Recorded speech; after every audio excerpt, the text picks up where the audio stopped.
राजस्थान के जोधपुर में झंडा और लाउडस्पीकर को लेकर विवाद मच गया। देखते ही देखते विवाद बढ़ने लगा, जिसके बाद पुलिस ने लाठीचार्ज कर भीड़ को तितर-बितर किया।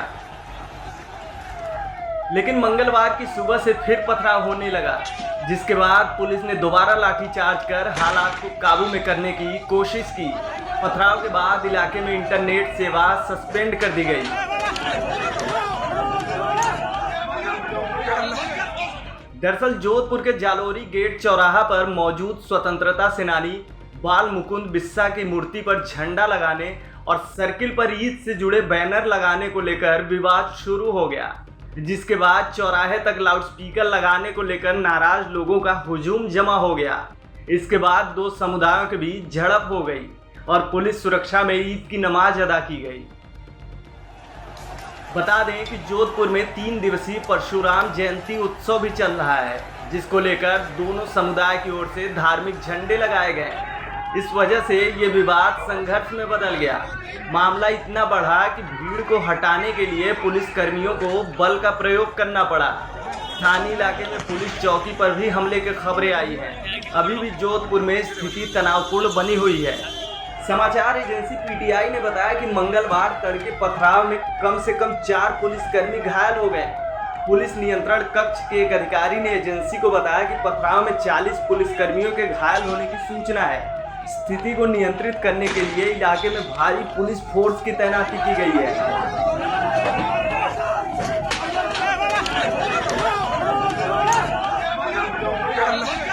सीएम अशोक गहलोत ने लोगों से शांति बनाए रखने की अपील भी की।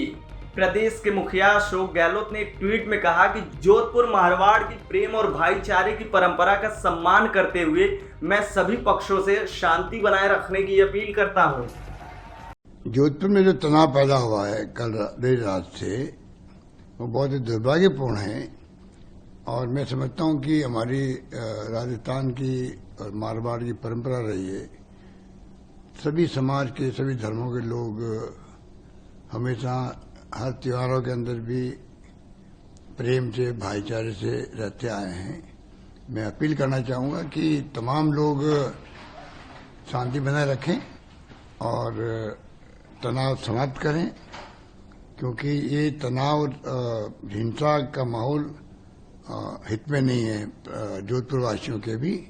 और जो लोग फिर भी ऐसे कोई तत्व एंटी सोशल एलिमेंट आते हैं तो सख्ती से निपटा जाएगा। ये मैंने पुलिस को निर्देश दे दिए हैं और समय रहते हुए मैं समझता हूँ कि सबको समझना चाहिए कि सब मिलजुल करके जो हमारा भाईचारा बनाए रखें। ये मेरी बहुत मार्मिक अपील है।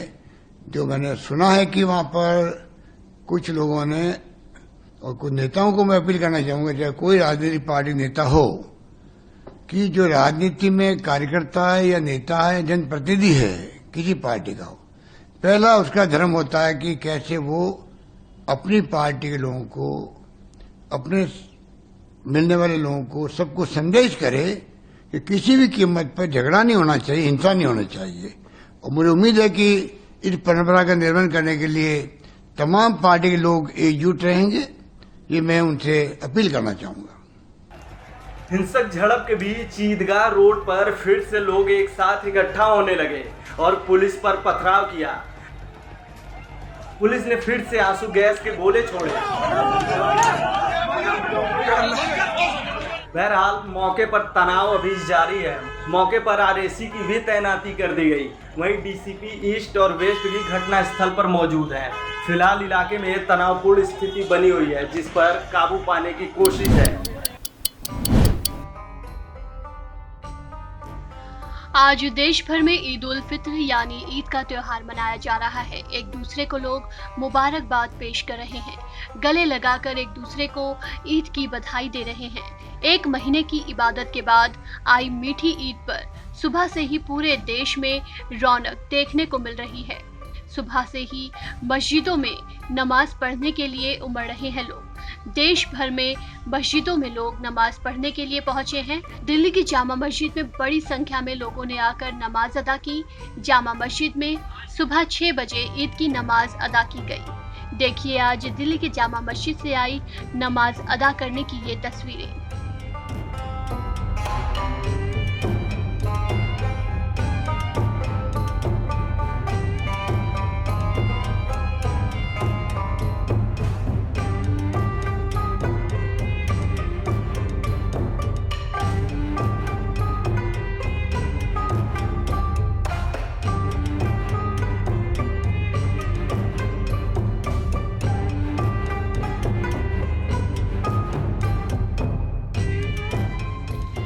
जामा मस्जिद के अलावा पश्चिम बंगाल से ईद उल फित्र के मौके पर बेहद खूबसूरत तस्वीर देखने को मिली है।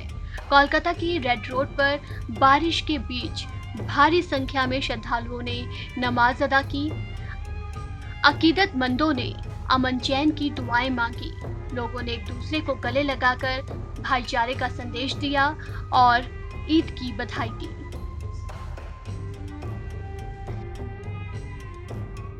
आप सभी को ईद मुबारक, बरकत हो, देश में पूरे बरकत हो और शांति हो, अमल हो। अमन सब लोग आप चाहते हैं सब लोग मिलजुल के रहें जी। माशाल्लाह बहुत अच्छा लग रहा है। वैसे तो 2 साल के बाद मस्जिद खुली है, अल्हम्दुलिल्लाह सब भाईचारे से अपने नमाज़ पढ़ी है, सबने नमाज़ पढ़ के बहुत अच्छा लग रहा है 2 साल के बाद मस्जिद खुलने से। और बाकी जो आज देश के हालात चल रहे हैं उसके लिए ये कहना चाहेंगे कि सभी मिलकर आपस में राजनीति के चक्कर में ना आए। राजनीति है सब कुछ और कुछ भी नहीं है। इसके अलावा केरल के राज्यपाल आरिफ मोहम्मद खान ने ईद के मौके पर अन्य नमाजियों के साथ तिरुवनंतपुरम के चंद्रशेखरन नायर स्टेडियम में नमाज अदा की। तो वहीं देश के प्रधानमंत्री नरेंद्र मोदी ने भी ट्वीट कर देशवासियों को ईद उल फित्र की बधाई दी और सभी के उत्तम स्वास्थ्य और समृद्धि की कामना की। ईद के मौके पर सुबह से ही चहल पहल हो रही है। ईद का त्योहार रोजेदारों के चेहरों पर खुशी लेकर आया है। कोरोना महामारी के बाद करीब 2 साल बाद ये मौका आया जब इतनी बड़ी संख्या में लोग देश भर की मस्जिदों में एक साथ इकट्ठा होकर ईद मना रहे हैं और नमाज अदा कर रहे हैं। इस दौरान सुरक्षा के भी पुख्ता इंतजाम किए गए हैं। जगह जगह पुलिस की सख्ती है तो ड्रोन के जरिए भी कड़ी निगरानी की जा रही है। आपको बता दें कि ईद का त्योहार शव्वाल का चांद देखकर मनाया जाता है। शव्वाल एक अरबी कैलेंडर के महीने का नाम है जो रमजान के महीने के बाद आता है। शव्वाल की पहली तारीख को ईद उल फित्र मनाई जाती है। ईद के इस खास दिन घरों में शीर खुरमा बनाया जाता है। लोग नए कपड़े पहनते हैं, अपने करीबियों से मिलते हैं और पकवान खाकर त्योहार का लुत्फ उठाते हैं।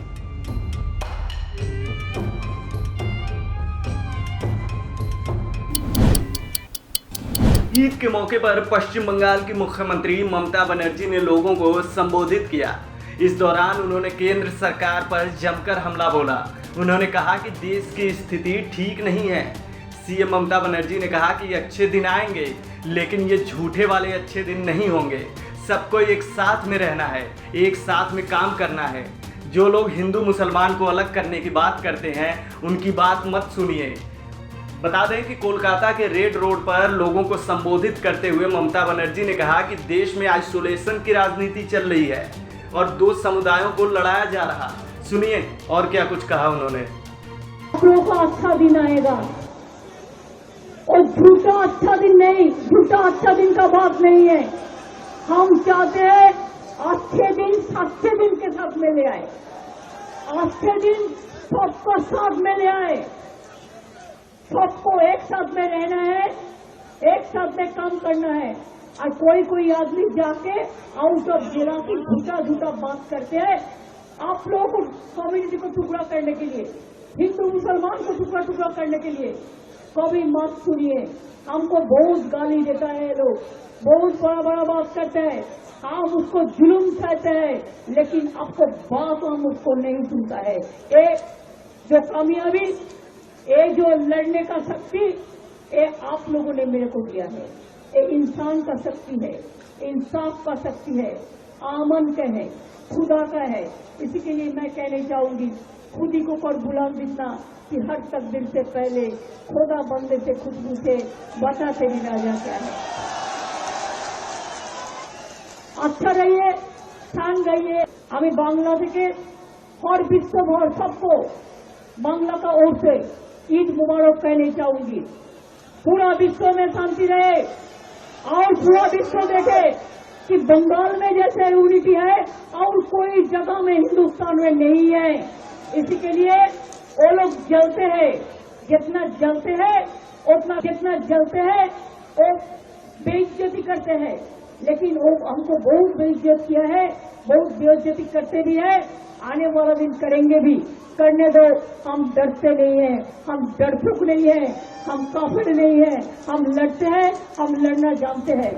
साथ ही उन्होंने कहा कि लोगों में जैसी यूनिटी बंगाल में है वैसी एकता पूरे देश में कहीं नहीं है। हालांकि केंद्र सरकार पर वार से पहले उन्होंने ट्वीट कर सभी को ईद की बधाई दी। बता दें कि कोलकाता के रेड रोड पर 2 साल बाद ईद की नमाज अदा की गई। 2020 और 21 में कोरोना वायरस के चलते यहां पर नमाज अदा करने पर रोक लगा दी गई थी और वहीं ईद की नमाज में ममता बनर्जी ने शिरकत की और केंद्र सरकार पर जमकर आरोप लगाया।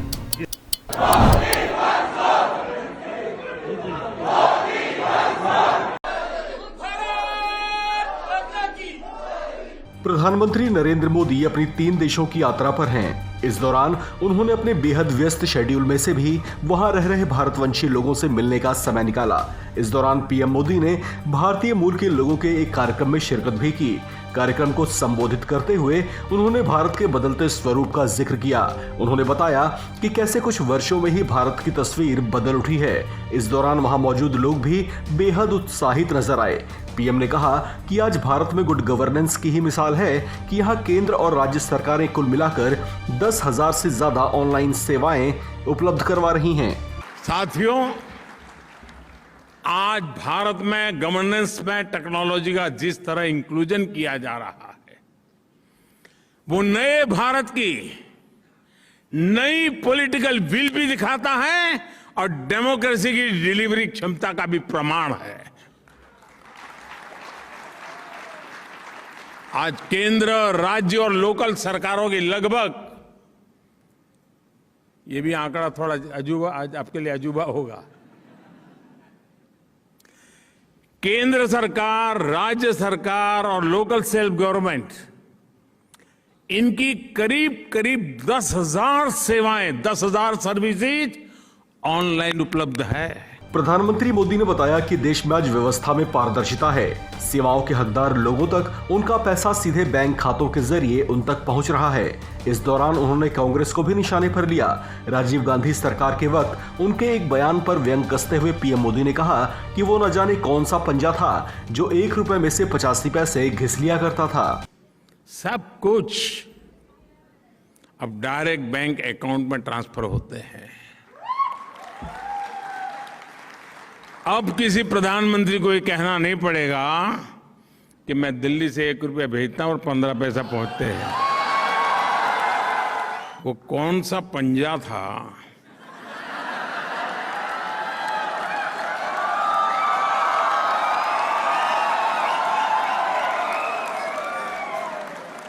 जो 85 पैसा घिस लेता था।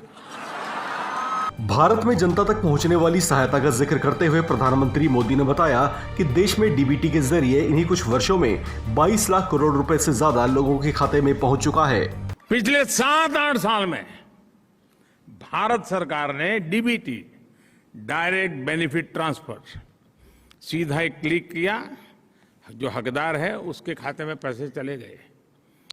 डायरेक्ट जो डीबीटी के द्वारा हमने पैसे भेजे वो अमाउंट है 22 लाख करोड़ रुपए से अधिक।